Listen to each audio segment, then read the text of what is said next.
All right, ladies and gentlemen, hello and welcome to the 4-3 show. We are back after missing last week.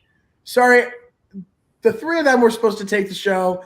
I was in Indiana for the NCAA tournament, but conflicting schedules. No, I guess you guys got a little bit lazy. No. Conflicting schedules, Ryan. Do not snipe me like that. All right, guys, how are we doing?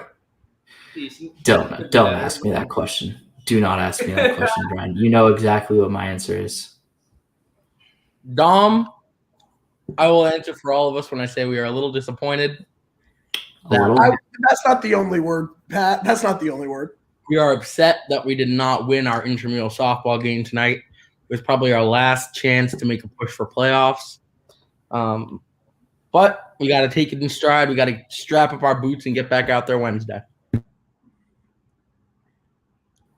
Yeah, I only played like the best game of my life and got sold on. It's okay because I love my team. You had a fielding error too. I mean, like, if you're going to consider, like, the fielding error on the person that hit the chopper down the third baseline and I almost made a fantastic play in error, then we probably made about 6 more errors than the 12 that I really counted. So happens. Yeah, like if you want to call it an error, that's fine. But then we probably made, like, 7 other more errors. It was rough. We lost a game that we had no business losing. And happens. 0 errors? It was you. You had 0 errors, Pat.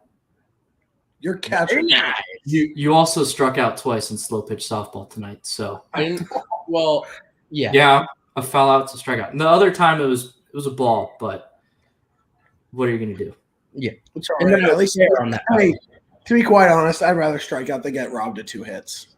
Yeah, you hit the snot out of the ball and got nothing to show for it. Yeah. Twice. I just hit the cover off and got robbed. But we're here to talk basketball and football, not intramural softball. So let's get into it. College basketball, but we're not going to start with March Madness. We have a lot of coaching moves that have come across this week.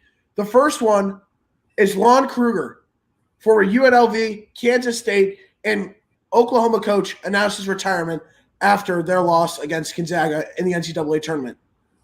Does anyone have anything to say about Lon Kruger and about his career? Yeah, I mean, he was one of the best coaches in all of college basketball. Consistently took teams that weren't as talented as some of the blue bloods and took them deep into the NCAA tournament. I mean, Oklahoma, you could always pencil them in for one win in the tournament, and especially since they always found themselves in the middle of the pack. And then ever since he's left UNLV, they haven't been the same program. I would know firsthand because I support a team in the Mountain West Conference, the conference that UNLV's in. And when Lon Kruger had a very talented team there in Norman, the team was fantastic, and they made it to the Final Four. And the year before that, I believe, was the Elite Eight. So, fantastic coach. College basketball is going to miss him. And from everything that I've read, of course, I can't speak for this, seemed like he was a great guy. So, he'll be missed in college basketball. Yeah, this is a guy who I've seen a lot with K-State and then with OU. Always had tremendous teams, especially with Buddy Hield and Trae Young. He always had a terrific game plan going against a lot of teams. And his son actually just took over at UNLV where he coached his son, Kevin. So that's a really cool tidbit. But definitely one of the best coaches we have seen throughout our lives. Someone that has consistently had a winning program at OU. Next up, Mike Boynton of Oklahoma State signed a 7-year extension worth $3 million a year starting next year. What do you guys think of this extension, knowing that after a tremendous season with Cade Cunningham and the Cowboys, what do you think is the future for that program? Well, it was made very clear this season that he's a fantastic coach, and he's certainly deserving of the coach Mike Boynton getting the extension, because if they didn't do that, someone probably would have plucked him and he would have gone to another program, because that's how impressive his coaching performance was this year. He took a team that a lot of people, I don't think, projected to make the NCAA tournament, made him a 4 seed, and they were fantastic. Now, at the same time, Oklahoma State knows they're under investigation for recruiting infractions. So it's a very risky extension, because if they end up finding that they were doing, they were cheating in recruiting, and they come down on them. All of a sudden, this extension is a complete mistake. So my thinking is that they either know that they're going to be good and they want to keep Boynton around, and that they know he's a fantastic coach. Because if they thought they were in trouble, then they probably wouldn't have given him this extension. So he's a fantastic coach. He absolutely deserves this, but it's very risky depending on the NCAA's decision. Parker, Pat, you guys have anything to add? Yeah, I mean, Dom mentioned the investigation-related stuff, so there's not really much to add for that. But in just a basketball perspective, he did a lot of great things with his team. I was one of those people, I didn't expect them to make the tournament, and even if they were to slip in as a bubble team, I would not have expected them to meet the likes of being a team that was 9-5 against top 25 opponents in the Big 12. They continued to rise to the occasion and up there. I guess it wasn't even considered upset by the end of the season. A lot of these teams that they beat were upsets at the time, but of course they built their resume and they were established as that 4 seed. I had them going far. They didn't, so that's a bummer for their program. I've been able to showcase Cade's talents further into the tournament, but it was still a spectacular season. So he deserves the money, but it's going to come down to what they find out of all that. Yeah, looking at it, tremendous season from the Cowboys, especially led by him. He's done a terrific job. I think, for my understanding of how I would have done it, I don't think they would have given him a 7-year extension unless they know that they're going to be cleared from the investigations. That's how I see it. But they lock up their up-and-coming coach for years to come because he was going to get some attention elsewhere if they didn't do so. Next up, the Indiana Hoosiers get their guy in Mike Woodson, a former Hoosier himself as he played under Bobby Knight. But that's not the only move they made. They added former Ohio State head coach Thad Matta to be their associate athletic director for basketball. And Woodson is trying to get legendary coach and former ABA player Larry Brown to join the staff. What do you guys think of Indiana's hire? It's tough to make a read on this because I think this is a hire of a coach that has zero college basketball coaching experience at all. And that's normally not the case. Now, I mean, there's examples like Juwan Howard being successful. So it's not to say that this isn't going to be a successful hire, but it just felt like a program like Indiana could have gone out and made a much better hire. Now, with that being said, the supporting cast can certainly make a ton of difference here. And Thad Matta is a great addition to that. He, of course, was a great coach at Ohio State, took him to the national championship and multiple Final Fours at Ohio State, not like a blue blood program. So certainly impressive there. And it's more than the head coach on the coaching staff. And I think that Archie Miller, while he deserves a ton of crap for being a terrible coach, they didn't do a great job of putting good coaches around him. And this is certainly a step in the right direction because college basketball is better when IU is playing in the tournament. And that hasn't been the case for the last 4, 5, 6 years. Yeah, looking at this hire, I was talking with my brother who I was with as he goes to Indiana, and he's pumped about it because the way that he sees it is that Archie Miller could not pump up the team. He just wasn't that motivator or that guy that could get a team ready to play. And Indiana fans hated him. He had a $10 million buyout. We all know who paid that buyout. They just have a billionaire alum, Mark Cuban, who paid that buyout. And getting a guy like Mike Woodson has a ton of NBA experience as an assistant coach, doesn't have any in college basketball, but you've seen Juwan Howard, and they went out and got Thad Matta, and they're looking to add Larry Brown, who's 80 now. So he coached at KU. He's a legendary coach. So Indiana is trending in the right direction. They made a drastic upgrade from their head coach. And the other thing to look at with that program, 6 players entered the transfer portal. Does hiring Woodson get some of those guys to withdraw from it and return? All right, next up is probably the most shocking move that we have seen. Shaka Smart left Texas and is now the new head coach at Marquette. Does this move come as a shock to any of you? I mean, do either of you two want to comment on this before I go? Yeah, Parker, Pat. I don't know who it is. I mean, I think it does because I wasn't expecting this or the direction of which, head coaching candidates were looking towards Marquette. Shaka Smart had a good season with Texas, of course. The only thing people are going to truly remember is them being upset by Abilene Christian, which is a bummer for the program the season they had. There were a lot of ups and downs with this team, as we saw, but he was able to lead a good program to have an overall successful season before the tournament came into play. So I do think it comes as a little bit of a shock going from a big school like Texas and all the resource facilities that they have to Marquette, which is a great basketball school. And, it makes sense for other reasons, but for the perspective of him to go from a school like that to that, it is a little bit strange. It looks like he's going backwards. So I didn't know too much of it before it happened. It kind of just hit me out of nowhere when I saw the notification. I'm sure you guys will have more information to go off of that I don't, but it was a little bit of a surprise for me. Dom, over to you. Yeah, I mean, this is all a move that Shaka Smart felt the pressure that he was going to get fired at Texas, if not this year, in the near future, because the writing was on the wall. Texas paid a ton of money to take him away from VCU because he had a fantastic tournament run at VCU, and he seemed like he was going to be the guy that after Texas made a huge mistake in firing Rick Barnes, that he was going to lead Texas to the glory land. And he won 0 NCAA tournament games in his tenure at Texas. And frankly, that is unacceptable. Now, is it as unacceptable as Archie Miller appearing in 0 tournament games in Indiana? No, but he clearly felt that he was on the hot seat and he was going to go take a good job. Like, let's not mix this up. Marquette is a very good job. Yeah. Marquette is a great basketball program in a fantastic basketball conference, and I'm sure that he will have some success there where there is less pressure on him. But this is a move because Texas was he felt that he was going to get fired soon because, frankly, this was a top 5 talented team in college basketball this year. And they lost to Abilene Christian, a school of 5,000 students in the state of Texas, keep in mind. And he coaches at the University of Texas, Austin. That's unacceptable. And I frankly, Texas was a team that everyone should have picked to go to their Final Four. They're playing in a bracket where Michigan had one of their best players get hurt. The 2-seed Alabama had like the most volatile offense like I've ever seen.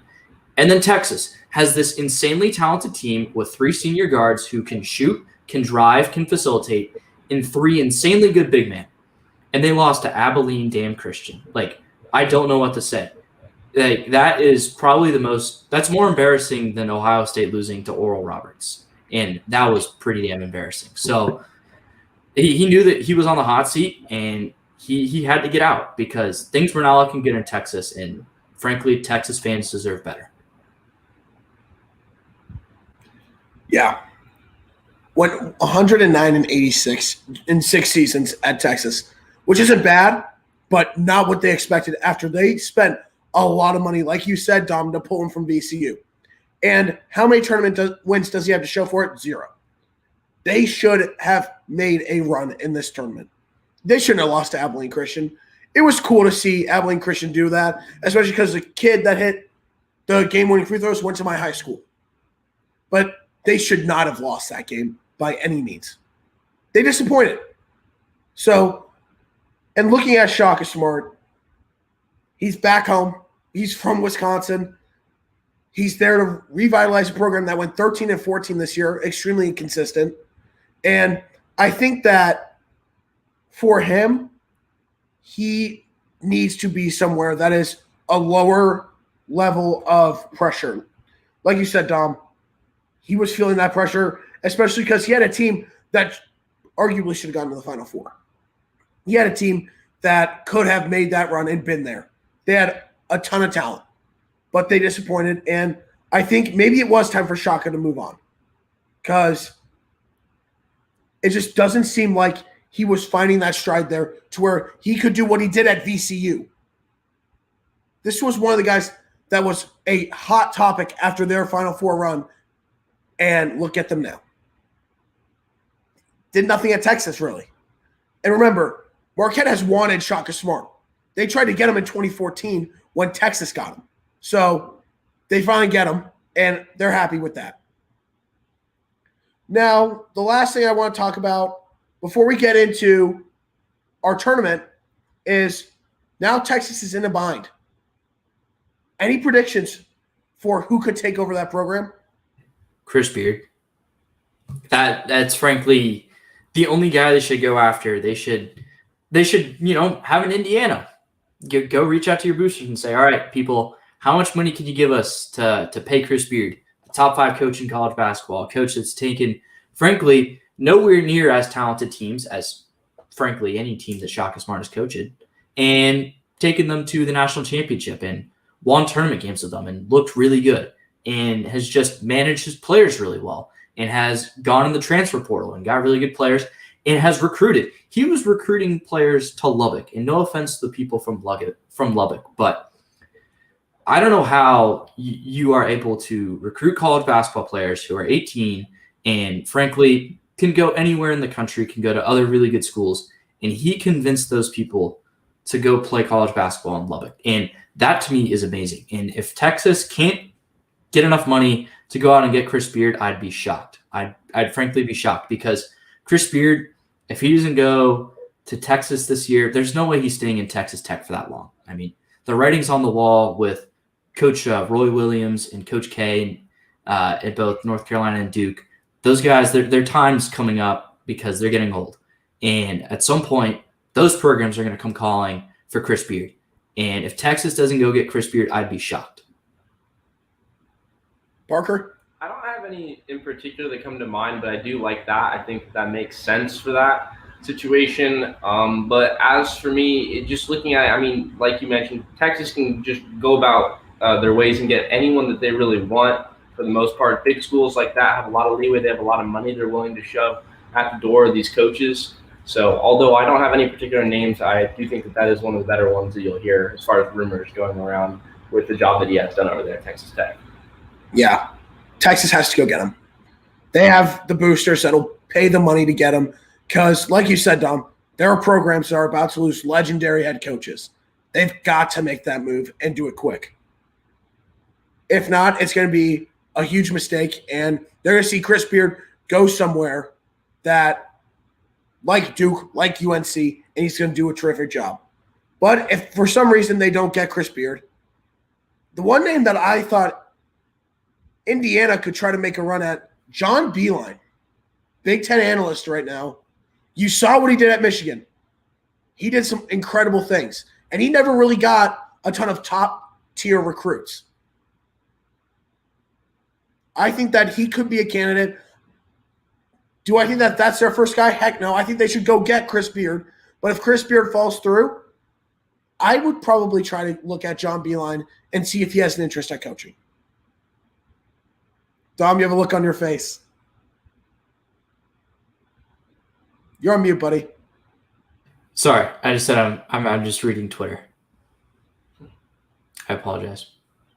Okay. You look like you were about to laugh at me for a sec. No. I was laughing at a tweet. All right. Tom would never laugh at you. Oh, yeah. Sorry. That's just you, Pat. I laugh at his stupidity sometimes. That's It was fair. sarcasm. I laugh at myself. But there is one more thing before we get into the tournament. Some unfortunate news as GCU basketball player Oscar Freire did pass away in a car wreck this past week in California. So tragic news that is near us at ASU.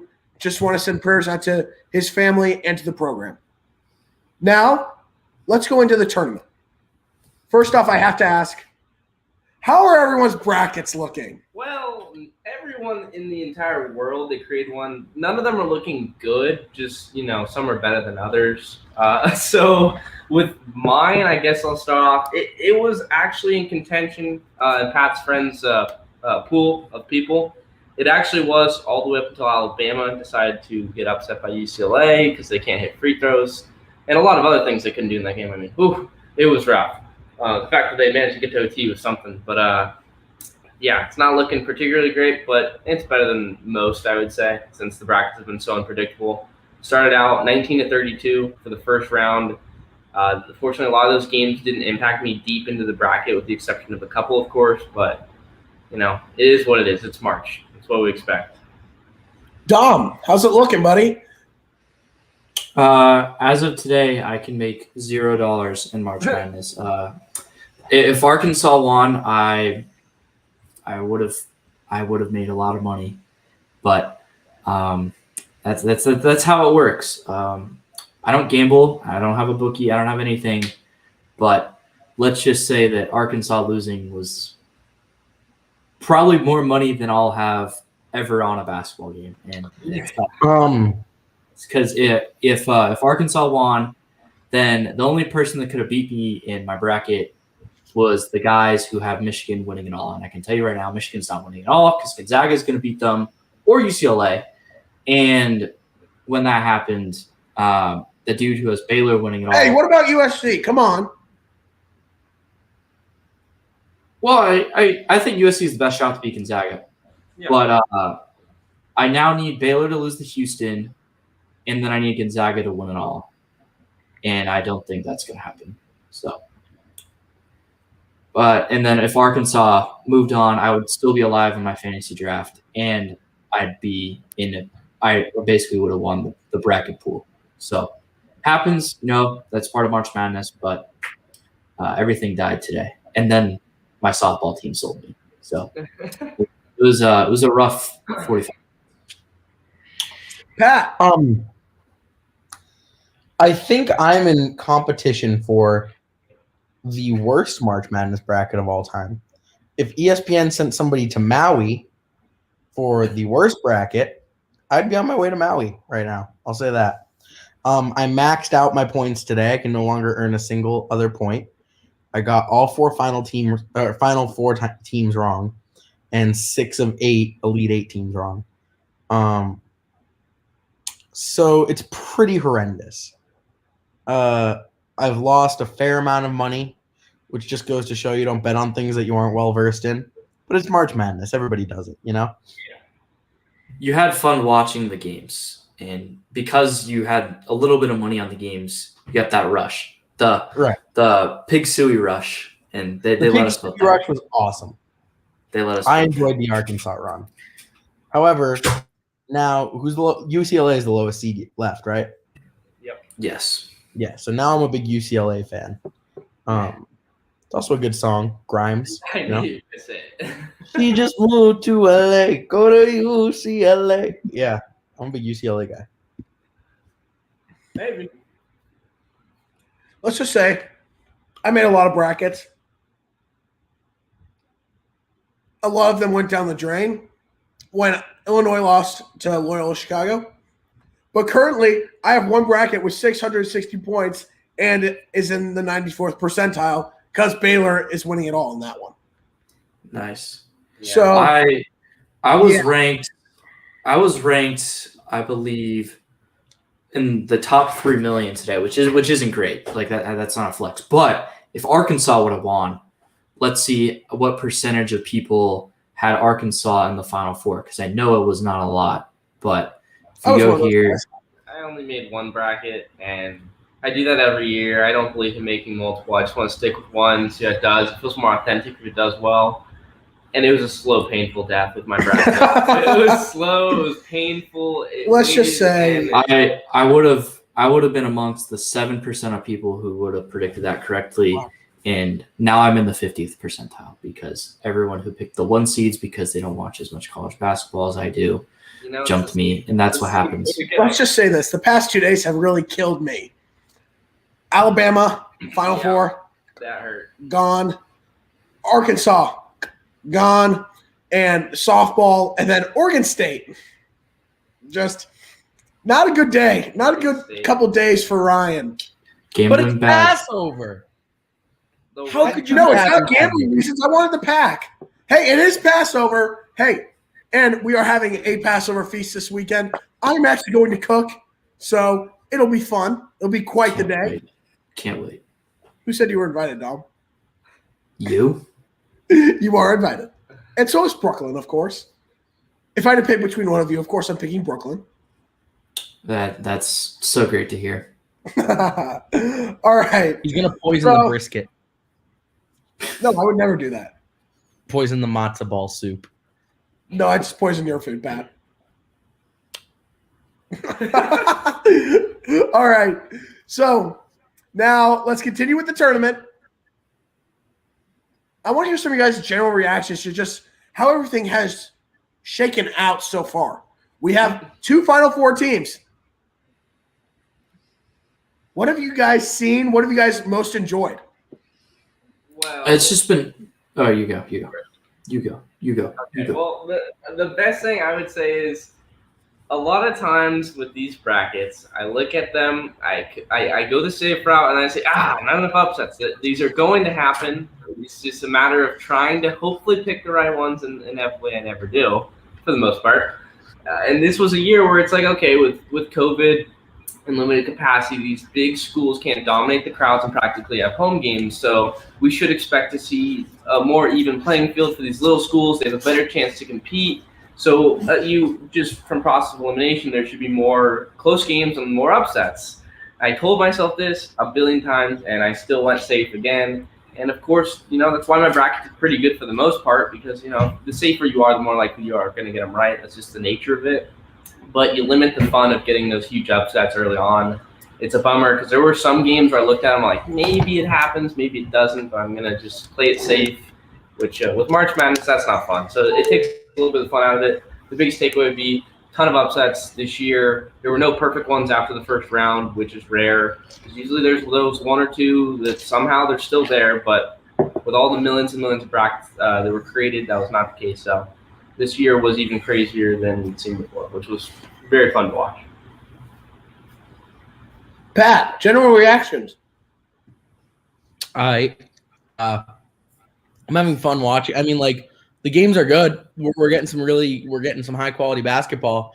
However, I'm the butthole who, when his bracket is destroyed, he just what part, bro? It's so funny. And I just don't think he or I knew where that was going. Yeah. But no, when my bracket is destroyed, like, I'm like, oh, this tournament sucks. It's one of the worst tournaments ever. But quite honestly, it's one of the best tournaments ever. It's been really fascinating to see all the upsets. So I've been enjoying watching it. I hope that the Final Four is entertaining. I hope that the final game is entertaining, but I don't know. I'm just here for good sports. Yeah, my thoughts is that there's been some awesome Cinderella runs. I mean, obviously we had Oral Roberts make the Sweet 16, beating Ohio State. And then, of course, turning around and beating Florida, being the second ever 15 seed to make the Sweet 16. You had Abilene Christian somehow beat the powerhouse in the state of Texas that is the University of Texas, which is just so mind-bogglingly dumb. But it's college basketball. You had Oregon State, a team that was down by 18 points in the first round of the Pac-12 tournament, and they weren't going to make the field of 68 if they didn't win that game. They came back. They won that game. Then they won against their rival Oregon, who was going to be in the field. And they came back, and then they beat Colorado, a fantastic team, in the Pac-12 championship, and then made a run to the Elite Eight where they were down by 15 points to Houston, one of the best defensive teams in the country. And they came back and tied it. Yeah, and they came back and tied it. And, of course, they ended up not winning. They covered because good teams cover. But there's just been so many awesome storylines around this tournament, and there's been so many fantastic games, some really awesome shots that have been made. But guard play has reigned supreme. You look at the 2 teams that are in the Final Four right now. You have Baylor, extremely guard-heavy team. Houston, extremely guard-heavy team. Then you look at some of these other teams. You got Gonzaga, extremely guard-heavy team. And then obviously USC is the one outlier right now. You have UCLA. Their guards have been just so fantastic all year. You have a team like Alabama, who's frankly been better than UCLA all year. Forward-heavy team, rely a lot on their defense, but they couldn't make shots. They couldn't make their free throws when it mattered most. And they lost to a team that was guard-heavy. And then you look at the other team in that region, Michigan. They're extremely guard-heavy right now with Livers going down. And they've been awesome. Guards have reigned supreme. If you didn't have the best guards, with the exception being San Diego State in that game, and West Virginia, frankly, Syracuse is just the outlier. Guards have been awesome this tournament. There's been a lot of cool shots, and there's been some really historically bad shooting games, and it's just been awesome. I'll say this. I was lucky enough to go to a tournament game and get to go see KU beat Eastern Washington, and that was awesome for me. I love this tournament because of just all the unknowns. None of us would have predicted a team like Oregon State, who was projected to finish last in the Pac-12, to make it to the Elite Eight and come extremely close to winning and going to the Final Four. None of us predicted that Oral Roberts or any team like Abilene Christian would upset top teams. I think that, especially after losing out on this last year, it has just been the perfect way to have a March Madness. It's like we've seen double of it throughout this one to make up for last year, and it's been incredible. Now, I have to ask, favorite upset so far? I mean, that's a really tough question because there's been a lot, and there's been some that have killed my bracket. But I'm going to go with Oral Roberts over Ohio State. Of course, the biggest upset in terms of seeding. I mean, the Abilene Christian upset's really cool too because I had them in my fantasy draft. But the guy who had Oral Roberts beat me in the upset points because Oral Roberts ended up getting 2 upsets. But that game was awesome because I knew that Ohio State wasn't going to make a deep tournament run because their defense, frankly, wasn't good enough. And I knew coming in I wasn't going to take them too far. And I only picked them to go to the Sweet 16 as the 2 seed. And I was rooting against them in that game because I knew that some people had them going to the Final Four. Some people had them making the championship. Some people had them winning it all. And so I knew that if that one domino fell early, my bracket was in a good position. It did. It didn't matter. But it was awesome rooting for Oral Roberts in that game against Ohio State. So that was my favorite upset. Same for me. I mean, I was in the same situation where I actually had Virginia Tech as my Cinderella rip. Great way to start the tournament. But of course, the bracket bounced back for the most part. But I needed that for the same reasons. There's a lot of games where I look at it where, okay, well, this is a high-seeded team, so they're probably going to potentially go very far. A lot of people's brackets are going to have them going further than mine. So I'll sacrifice the points because ultimately it's going to hurt other people more than it will hurt me. That was one of those times I needed some damage control. I needed them to lose to prevent them from going on that run, like you mentioned. And it was really cool to see Oral Roberts because you get all those good flashbacks from Florida Gulf Coast, who was such an electric team back in 2013. So it's nice to see big seeded high or low seeded teams go that deep. They almost won on that buzzer beater to continue that run and go in uncharted territory that even Florida Gulf Coast couldn't do, which would have been really sweet. But unfortunately, they weren't able to. But they were just such a fun team because it seemed like no matter who they played, they were going to stay in it. And it's really fun when you can follow a small school like that who's able to make a journey and continue to break up brackets because this was a perfect way to sum up the year. And they were really close. But it was a great season from them to be able to do that. Yeah, Parker, there were some people on this show that were not they were very happy when Max Amos missed that shot. So to say it was disappointing, I would personally disagree with you. But yes, that would have been historic. That would have been a historic shot, is what that would have been. Yeah. I'm gonna be real with you. Kind of pissed Abilene Christian won. I had Texas in my phone. They were like my sleeper team, and they lost to Abilene Christian. My favorite upset, you guys might be able to guess it. Oral. No. No, I'm trying to think. Loyola. No, because he had Illinois winning it all, so that would be another. True. And I hate that's Sister why Jean, so. I don't hate her. I hate the media giving her all the attention when Loyola Chicago was frankly a fantastic team, and they deserved a lot of credit for beating Illinois, and everyone gave it to Sister Jean. Hop on the train. Wait. It's not that hard. When you hear it, you're gonna be like, oh. Wait, when BYU got upset? Yeah. It was one of the happiest days of my life. Why is that bad? It was one of the happiest days of my life when Party School Public University UCLA knocked the cult private institution that is BYU out of the tournament. So these BYU players, if any of them make it to the NBA, like Zach Wilson is to the NFL, can enjoy giving 10% of their income for the rest of their lives to the Church of Latter-day Saints because they're part of a cult. So UCLA, that's my favorite upset by like a mile. And And then, Pat, one thing that you told me the other day was that with every UCLA win, you feel less bad, or you feel bad because that makes the Yes. BYU's loss worse. I wish UCLA won that first game and then lost in the second round, so then BYU just looked bad. But you know why? But you know why they won their next game, right? Probably. Because they didn't play Texas. They played Abilene Damn Christian. Hey, that's my favorite upset. Abilene Christian? Oh, Like it was I a said great earlier- upset. It was a great upset. No, The like I said analytics earlier, loved that upset, but Joe Pleasant, Shouldn't who have made the game-winning free throws. I covered him. He went to my high school, so that was really cool to see. All my friends from back home, and a lot of the news stations go around saying Northwest alum hits game-winning free throws to upset Texas. Plus, I'm not a Texas fan, so it was beautiful for me. But Pat, why did we not think of that quicker? I don't get it. We just don't support cults on this show. That's all I'm saying. You know, Pat, just for what you said, we're gonna start putting some social media clips out there, and just because of that, I'm going to put that out there. Why do you look like the dude from the Lorax, the evil dude? O'Hare.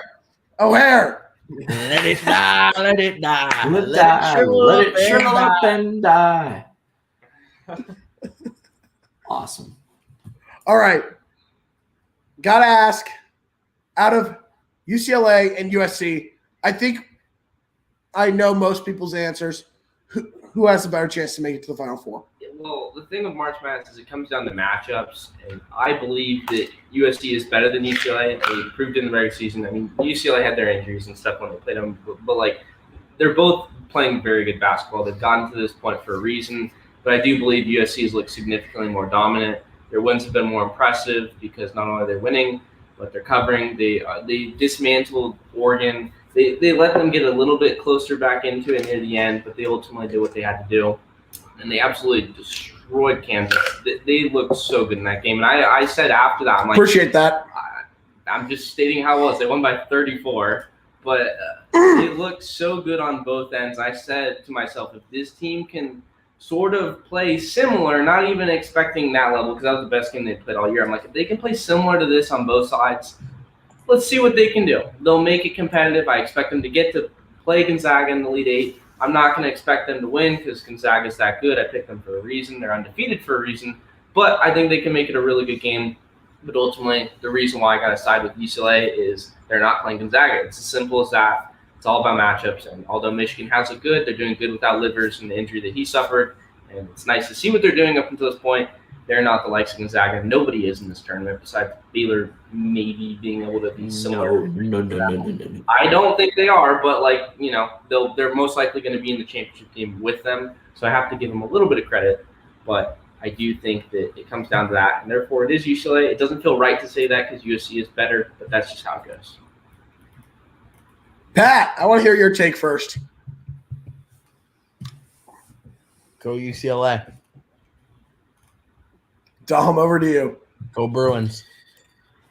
I mean, it's a really tough question because, obviously Gonzaga is the best team in the country, but USC is clearly better than UCLA, and then UCLA is playing a much worse team. But Michigan also looks really good. So I'm going to say USC over Gonzaga, and I think that they match up a little bit better with them than I think any other team that's left in the tournament. I think the zone that USC runs is something that Gonzaga hasn't seen at all this tournament. And the way that Isaiah and Evan Mobley, along with the guards Peterson and why am I forgetting his name? They right off the bench. Taj Edey, Taj Edey, yes. Anderson. They are playing out of their damn mind. And they've jumped, I think entering the tournament, they were ranked like 18th in KenPom. And all of a sudden they're up to 6th. And part of that is because some of the other Pac-12 teams have jumped up higher, which have made USC's big wins more impressive, especially Oregon's blowout of Iowa, who, of course, was beloved by KenPom. But I think USC, with what they've done and how dominant they've looked, they beat a very stout Kansas team by 34, like Parker mentioned. Sorry. They beat a Drake team they had a player in Yesufu who just could not miss, and they squashed them. And then they came out and they absolutely stomped an Oregon team that stomped a very good team. So, I mean, and I mentioned this for the reason that I didn't pick Gonzaga to win it all in my main bracket, now my backup bracket, which is my last chance at making any money, because it was the same bracket as all my other brackets, except Gonzaga beat Illinois in the final, is that why I just totally lost my train of thought. Gonzaga, they haven't played a stretch of playing 3 tournament teams once this year. And now all of a sudden they've reached that in Oklahoma, Creighton, and now USC. So I think USC's got a chance. They have a very slow tempo. They play a zone that could confuse Gonzaga. And if they shoot like how they have been, which they won't, I mean, that's just statistics, they have a very good shot at beating them. And I look forward to watching that game. I think right now USC is the best shot at beating them in all of college basketball. I'm shocked that you picked USC. UCLA also got very lucky that Alabama stopped going to the hoop and they missed some free throws. And Michigan's playing really good team basketball right now. Michigan also has a very good chance to beat Gonzaga, but I think USC is the best shot. They are playing just phenomenal basketball right now, and they have the best player in the country right now on their team. I said that. They do. Jalen Street's in the G League. He's the best player. Cade Cunningham's out of the tournament, therefore making it a little bit easier. Jalen Suggs is extremely talented, but I still think Mobley's better. I was saying Mobley's better than Cunningham. Yeah. There's definitely a case for that. I definitely see that. Cunningham's really good. Like, that's no knock on Cunningham either. I thought I was going to be the only one to take USC. No. And call me biased. I don't care. Yeah, I'm a Michigan fan. You could say what you want. Here's my reason. I think USC has the better chance. I think they have the length to match it because they've got both Mobley brothers. Also, I'm just going to put that out there. I am so mad at Isaiah Mobley. He cannot shoot the 3 well, but against KU in the first half, he goes 4 for 4. What the? Oh, yeah. He was so frustrating. I almost went to that game. I'm so glad I did not spend my money on that. Yeah, that would have been rough. But they have the length to match them with both Mobleys. They've got the guard play. Taj Edey, Ethan Anderson, and Drew Peterson have been playing elite basketball. Isaiah White off the bench. They have been playing terrific team basketball. They're shooting lights out. I think they have the better chance. Lastly, who do we see winning tomorrow's games, and how do we see the rest of this tournament shaking out? I mean, contrary to what I just said, I do think Gonzaga ends up winning. And then I think Michigan handles their business against UCLA. Now, the spreads are a little ridiculous here. I would definitely go with USC +9 if you gamble, but I think the Michigan spread for UCLA is right on the money. I think it's going to be right around 8 to 10 points. So that's my advice. I think the 2 1 seeds end up winning. We get chalk in the Elite Eight, which is normally what ends up happening, unless you're Kansas. But that's just the way that the Elite Eight normally is. Yeah, I couldn't agree more. I mean, it's just about anyone. Even if you're not a college basketball fan, you look at the body of work that the 2 1 seeds have. Michigan has looked very good in this tournament. I expect them to take care of business. UCLA's had a great run. What they've done for the Pac-12, they've earned them a ton of money. It's been great from all those schools in the conference. But as good as a run as UCLA's had, it should most likely come to an end in this game. Michigan looks too good to say otherwise. Even if they were struggling, I would have ultimately probably gone with them. Having said that, looking over with Gonzaga, they're undefeated for a reason. I get that people like to whine about the conference they play in. I get that. But they have the body of work. They look so good.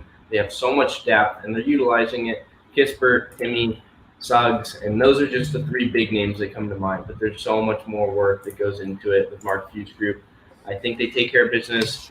But, again, I 100% agree with them not covering the spread. USC looks really good right now. I think they're going to give them a really good game, a game that they haven't seen all tournament, quite possibly the best game they see throughout their potential championship run. So I expect that to be the best game potentially of the tournament for that reason. You look at Timmy, you look at Mobley, 2 different prospects in the NBA world, but 2 dominant centers in college basketball. and that's just where it starts. There's a lot to like, a lot of matchups to look at. So I look forward to that game in particular. Patrick? Zags and Bulldogs in 1. I don't know. Elite analysis there. Elite analysis. Zigzag, yeah. Big Zag guy. I don't know. I don't see anybody else winning it at this point. I have Zag. I think Zag is going to win tomorrow. I do. Do I want them to? No. I'd love to see my dad happy and to see his alma mater, win. But I just don't see it happening. And I Both think your parents' alma maters play tomorrow. It kills me that if USC and Michigan face off in the Final Four, I will not be home for that. Because I could just imagine what my parents will be screaming at each other. That'd be awesome. I might have to teach them how to use Zoom just for that. Yeah. I might have to. Because that might be the best thing I could ever see in my life. I was younger when they faced off in the Rose Bowl, and even then that was fun. But it'd be fun for me to see that. But I hate to say it, but I think Zag is going to win it all. I don't want Baylor to win it because, no. I don't think Houston is going to beat Baylor. If they do, I am done. I'd be shocked. If they do, I'm done. I hate Houston. Yeah. I hate him. Why? His hatred is First off, I hate Quentin Grimes. Okay, I mean, I get that. Nothing against him. Nothing against him. He's a good player. It frustrates me because he cannot shoot at Kansas. Right, yeah. And now Okay. he can light it up. So it's not that I hate him. It's just so frustrating. Nothing against Quentin Grimes, but it's frustrating. Also, I don't like Kelvin Sampson. And Why? it takes back his time at OU. Takes his time back at OU. Just Okay. so that's that. I don't hate them personally. They just frustrate the daylights out of me. I'll say it that way. Okay. That makes sense. I just didn't know. Yeah, no, you should ask. It makes me seem like less of a jerk, so I'll take it. Well, Watch it. Watch it. I'm not that mean. I can be, but I'm not. All right. Let's get into it. The NFL. Let's start off with some upsetting news, and that is Deshaun Watson. There's a lot going on around him right now, and currently there are 19 civil lawsuits against him for sexual assault, and it includes at massage therapists' offices and such like that. Do you guys have anything that you want to say about what is revolving around the Houston quarterback as of now? Well, I think if you weren't believing the women before, after this article came out today in Sports Illustrated, you have to. She is not pursuing a civil suit. She is not looking for any monetary compensation. She's simply and her story has been corroborated by like 10 other people who she told right after it happened. So this isn't good. This is a bad look for Deshaun Watson. His career is most likely over. I can't see him playing football, or at least playing respected football anywhere else for the rest of his career. I mean, you see players come back and play after stupid BS that they do, like Michael Vick did it. It happens. Ray Rice came back, but he was never a starter again, right? no, he never played. Never played again. Kareem Hunt. Yeah, Ray Lewis. Joe Mixon.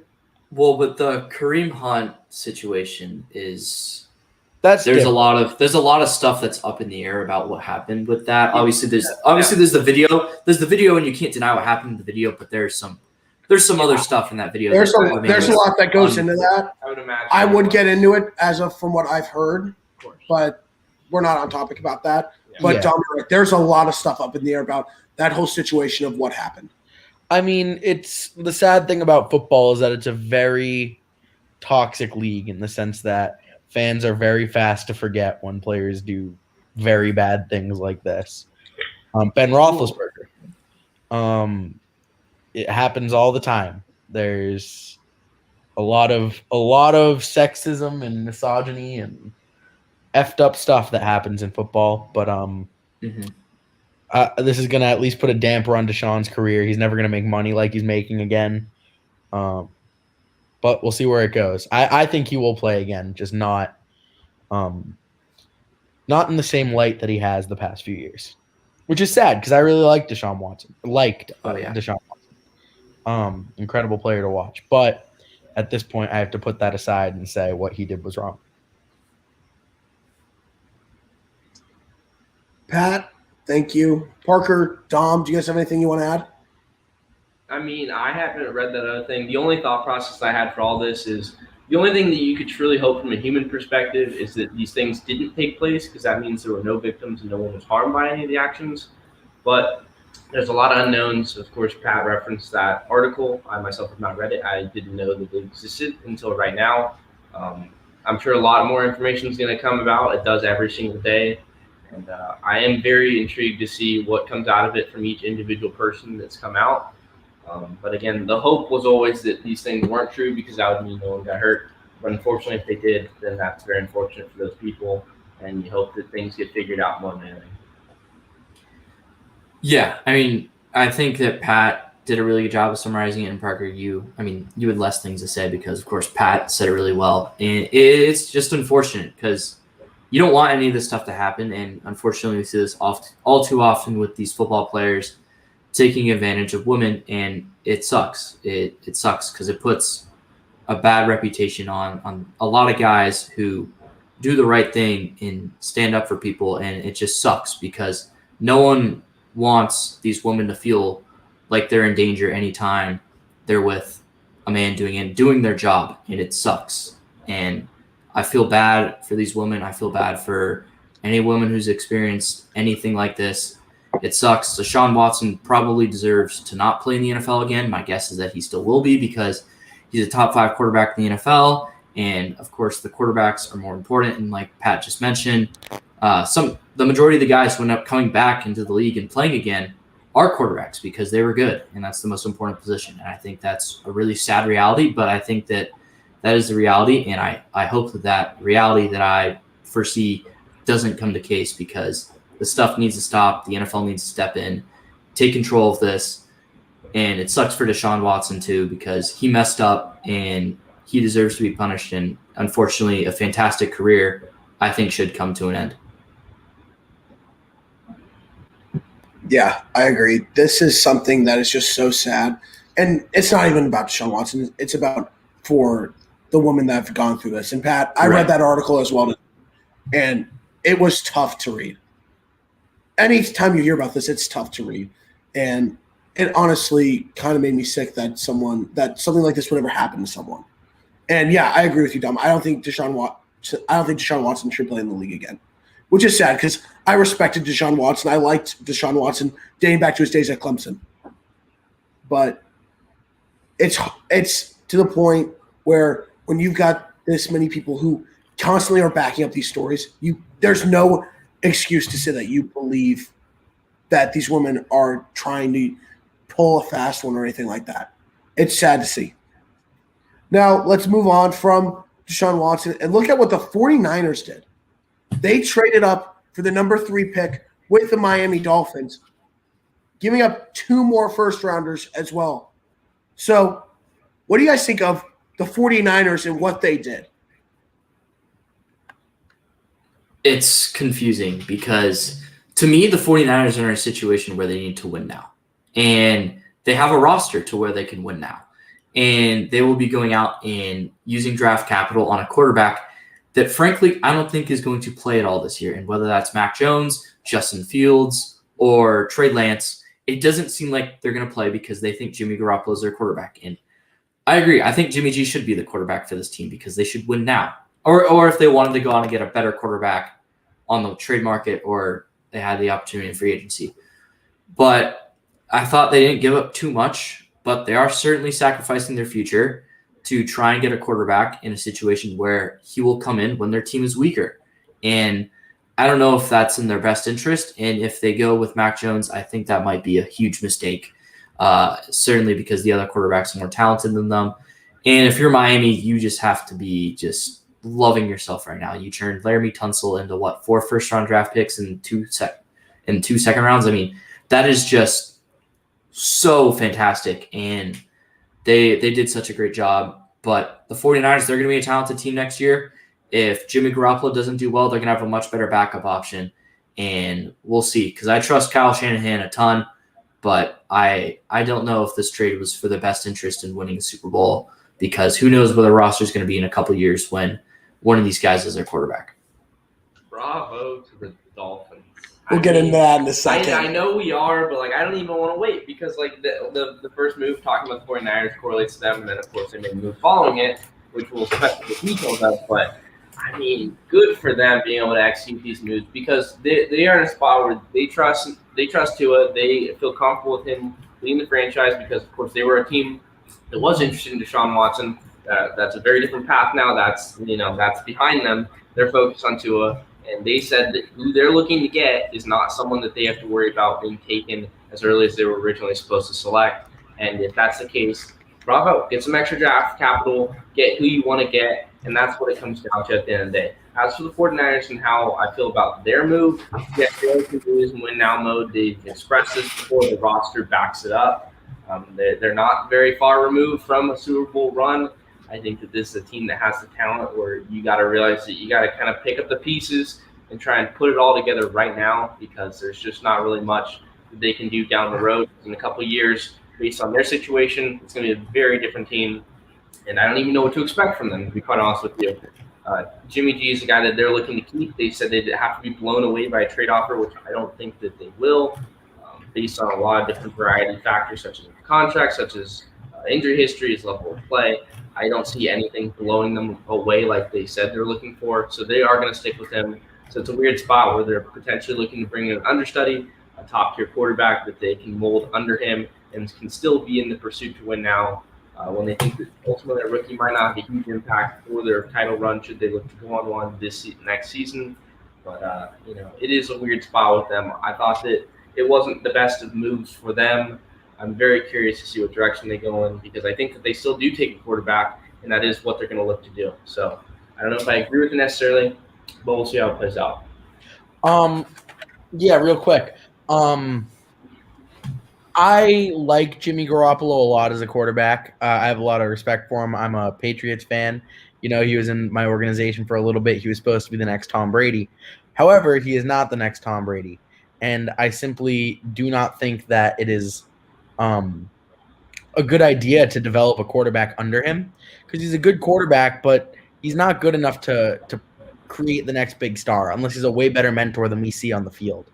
So I don't know. I don't know about this one. And especially if they draft like a Trey Lance, like Trey Lance is simply not the same playing style that Jimmy Garoppolo is. Mac Jones would make a little more sense. But it's weird. We could see quarterbacks go for the first 6 picks in this draft, which is crazy to me. But, we'll see how it goes. We'll see what they do.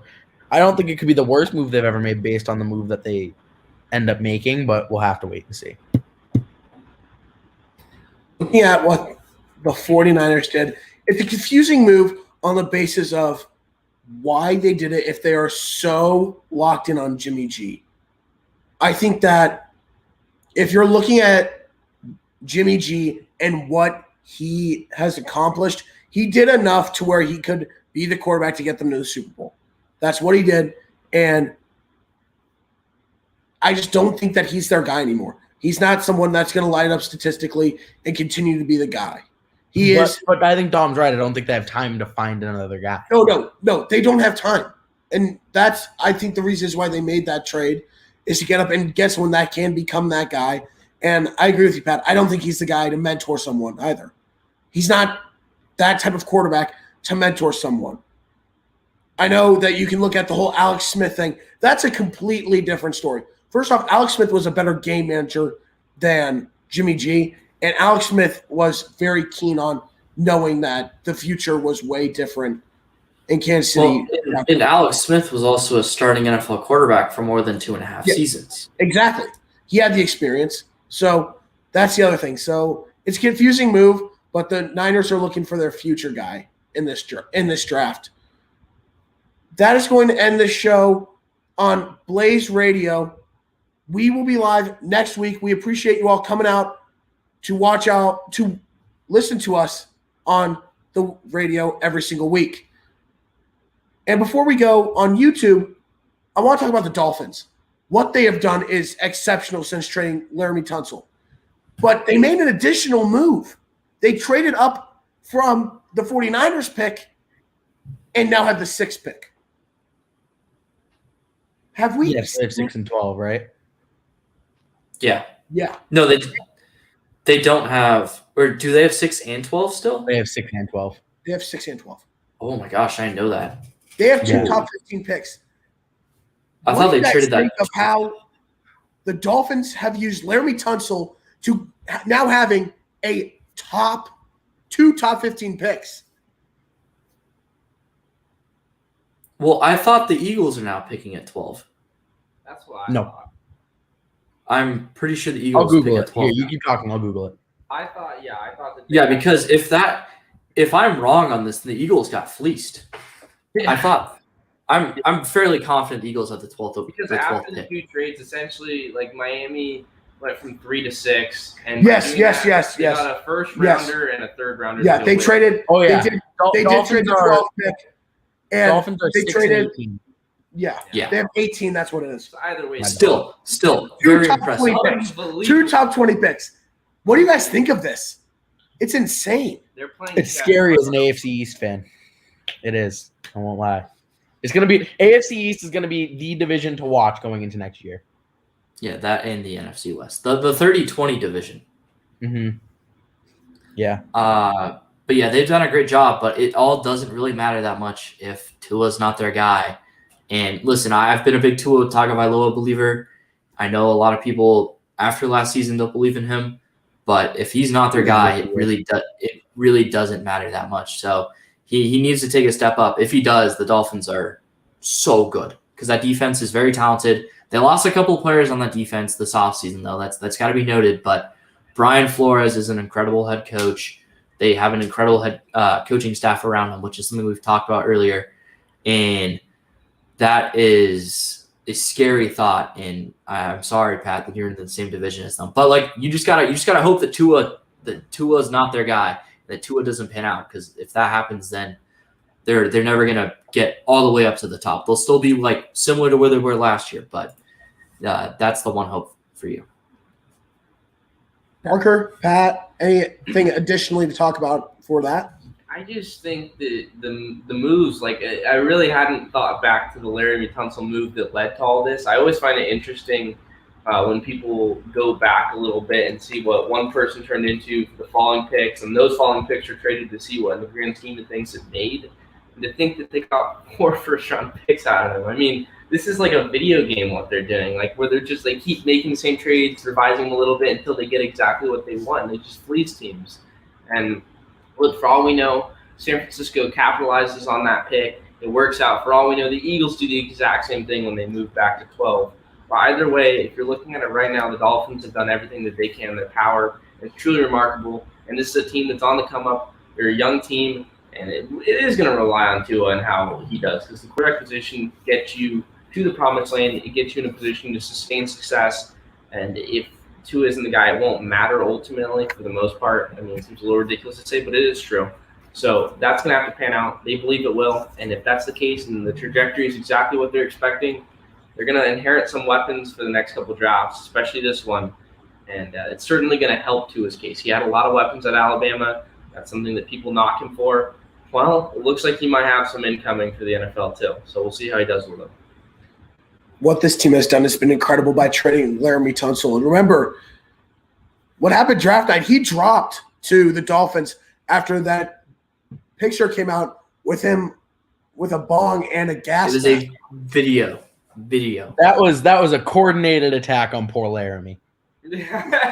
But look what it's turned into for the Dolphins. So many spots. I mean, Laramie Tunsil is still a very good player. Oh, he's very good. He's not worth everything that they've gotten out of him, but Yeah. He's very good.